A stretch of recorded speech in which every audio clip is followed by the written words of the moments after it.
मैं कल फर्नीचर वाली दुकान पर गया, कुछ सोफ़ा और बेड सेट पसंद आए तो सोचा तस्वीर ले लेता हूँ।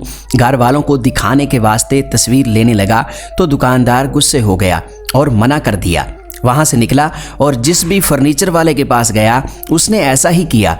मेरे साथ ऐसा पहले भी एक दफ़ा कपड़े की बुटीक पर भी हुआ था कि जिस भी बुटीक पर गया उन्होंने कपड़ों की तस्वीर लेने से मना कर दिया।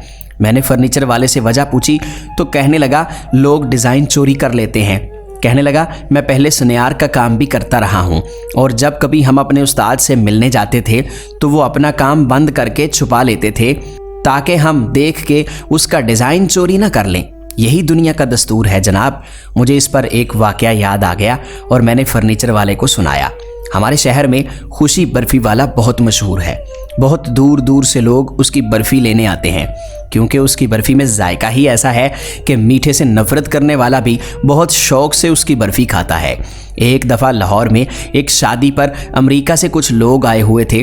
वो थे तो पाकिस्तानी लाहौरी लेकिन बाद में अमेरिका शिफ्ट हो गए थे। तो वहाँ शादी पर कोई बंदा खुशी की बर्फ़ी ले गया। अमेरिकी मेहमानों ने जब बर्फ़ी खाई तो हैरान रह गए। कहते ऐसा जायका हमने आज तक नहीं चखा किसी मिठाई का। वो खुशी की बर्फ़ी के ऐसे दीवाने हुए कि मज़ीद बर्फ़ी लेने उसके शहर पहुंच गए।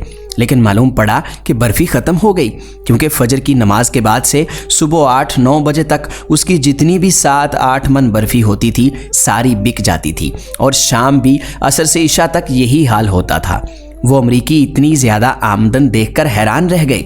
वो खुशी से कहने लगे हमें अपनी बर्फ़ी की रेसिपी दे दो, हम भी वापस अमेरिका जाके मिठाई का कारोबार करेंगे।